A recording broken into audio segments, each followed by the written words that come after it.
At Oo nga. ang pangalawa, respect Mm. for international humanitarian law. Mahalaga po itong respect for international humanitarian law kahit apat lang siya, apat na usapin siya, kasi ito yung sinabi na kahit may giyera, kahit may armed conflict, maging humane man lang sana ang giyera.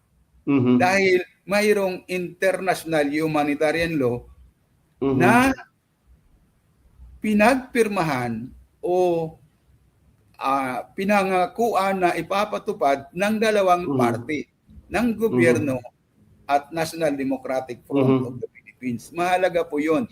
Pwede nating balikan yan kasi sa usapin mamaya ng mga violations nito, mababanggit natin yung ano yun.